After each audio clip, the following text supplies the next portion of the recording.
welcome back to Teen Story Share. As you know, we've now started our summer program and our theme is Imagine Your Story.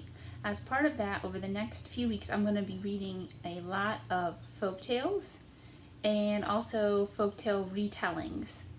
I'm going to start with some folk tales. I'm going to be reading from this book, The Serpent Slayer and Other Stories of Strong Women by Katrin, Tchana and Trina, Schart, Hyman.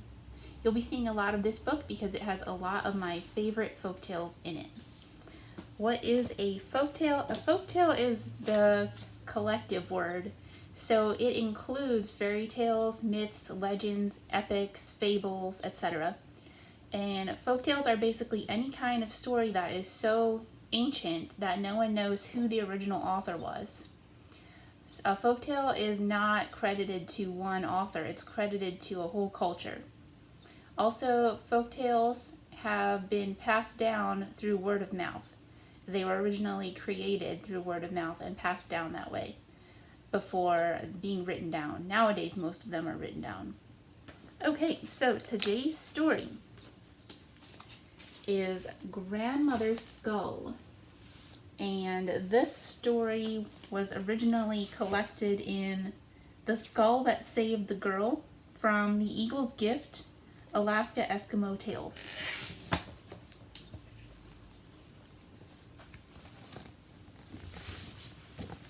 Grandmother's Skull. A mother and father, 2 sons, and 1 daughter lived by the great river Kabuk.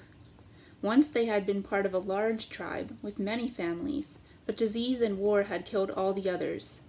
Now they were only one family, and they knew no one else. The sons were skillful hunters. There was plenty of game in the woods, caribou and bear, wolverine and fox. The family always had enough to eat. They never thought to travel down the river and visit the people by the sea. The daughter's name was Neruvana. One day she went to fetch some water and saw a person who seemed to be growing from a tree trunk that was floating down the river. It was a young man paddling a kayak. She was astonished, for she'd never seen a kayak before, nor any person other than her mother and father and brothers. She ran home and told her family about it. They all went down to the river to greet the stranger.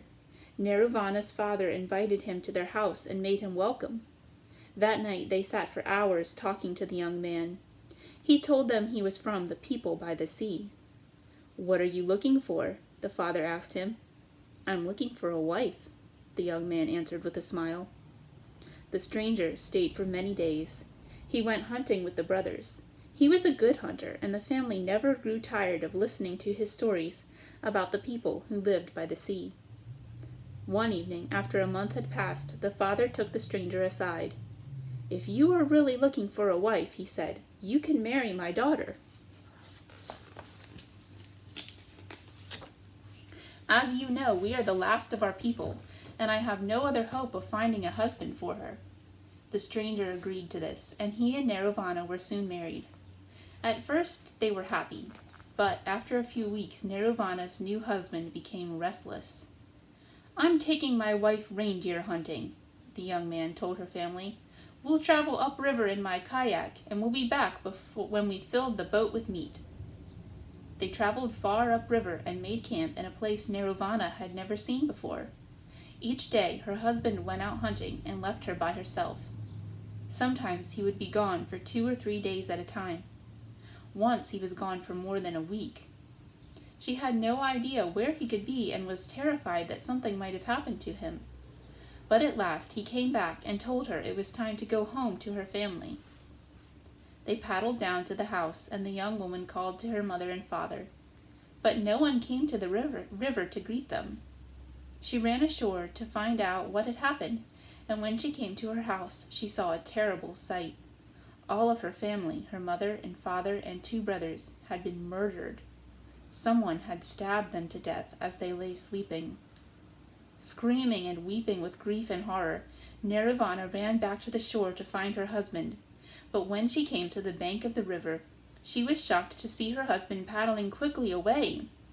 She shouted to him and called back that he would land, yet he continued paddling downstream. She ran after him along the bank. "My husband, come back! Please come back!" she pleaded, but the strange young man only paddled more rapidly away from her, and soon the river carried him out of sight. Nerovana thought she was having an awful nightmare, but she could not wake up from this bad dream. She stumbled back up the river toward her old home, not knowing where to go or what to do. After a time, she came to a place where there was high, soft grass. In exhaustion and despair, she fell to her knees and sobbed until she was empty of tears. Finally, she could cry no more, and she fell asleep. When she woke, she heard a soft voice calling her name. At first, she thought she must be dreaming, but again and again she heard the same voice. "Nerovana," the voice called. "Nerovana, dig me out." Nerovana looked around and discovered that she was lying by an old grave. The voice was coming from beneath the earth. "Nerovana, dear child, dig me out." Nerovana began to dig. She used a stick and her bare hands to scratch through the earth until at last she dug a little skull out of the ground. She held the skull in her hands. Magically, it spoke to her. "Nerovana," the skull said, "do you know who I am?" Nerovana shook her head. "I am the skull of your grandmother. Now that you have dug me out of the earth, you will not die, for I am here to protect you. First, dear child, you must make yourself a shelter, for night is coming." Nerovana placed the skull tenderly on the ground and gathered branches to make herself a shelter for the night. When she finished, the sun had already set and she was shivering with cold. "Little granddaughter," the skull said, "we are freezing. Fetch some dry brushwood and make a fire." Nerovana did as the skull asked, and that night she slept warm and safe beside the fire.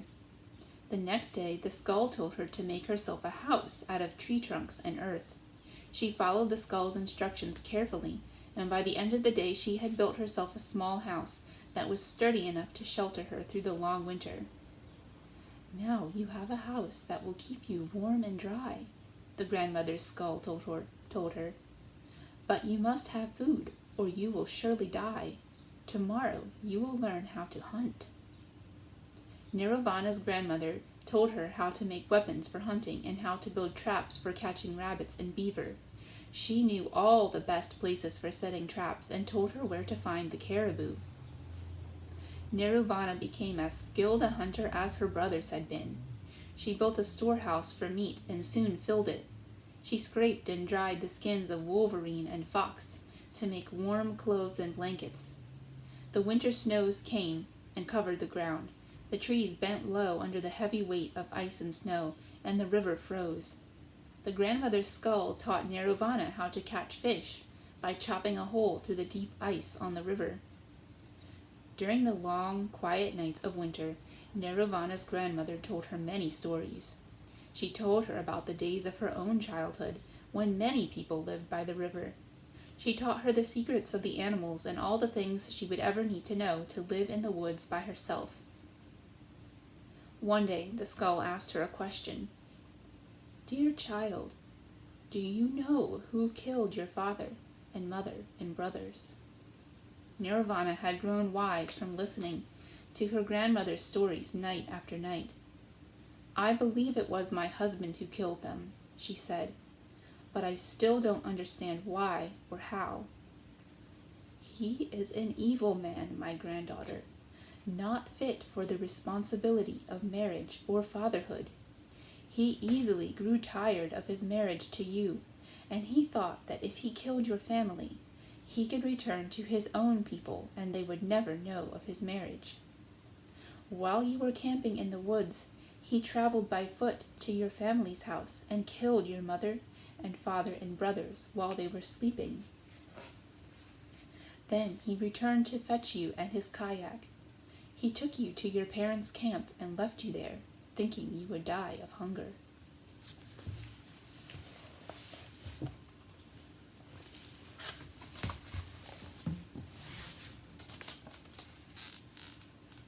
My own husband was like him.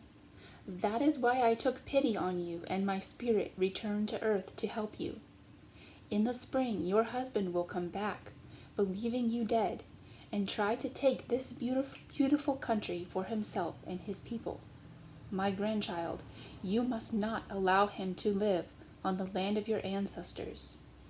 In the springtime, when the river thaws and the hunting begins, he will lead some of his people to this place. They will come in their kayaks. When they come, we must be ready for them. Build a shelter by the river. Every day we will watch and wait. When your husband comes, we will know how to welcome him. The winter passed. The sun's warmth soon melted the snow, and the river ice burst with the current and the heat. The land came to life again, and everything turned green as spring arrived in the forest. One day the grandmother said, "Today is the day your husband will come, dear child. We must be ready." Nirvana took her grandmother's skull down to the hiding place and waited. It wasn't long before she saw many boats coming around the bend in the river. The travelers were people she didn't know, and she let them pass. Then, at the end of the line of boats, she saw her husband. The young woman burst from her hiding place and stood tall on the bank of the river. "Boats! Boats!" she cried in a strong voice. Her husband looked up and saw her standing there. His mouth fell open in surprise. "My wife!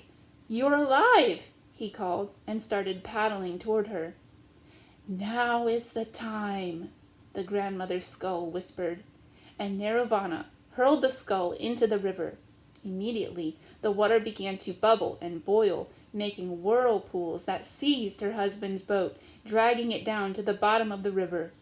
But the skull came rolling back to the bank, as if nothing had happened, and lay at Nirvana's feet.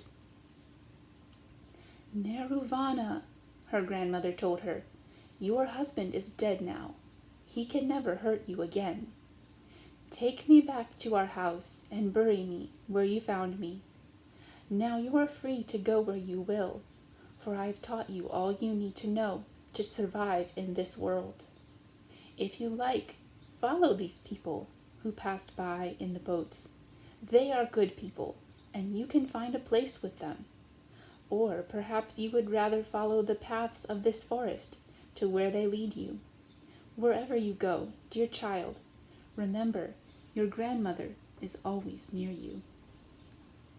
So, Nirvana buried her grandmother's skull and continued on her way. Whether she settled with the people of the sea, or traveled on to some farther country, no one can say for sure. But wherever she went, she carried her grandmother's wisdom with her. The end.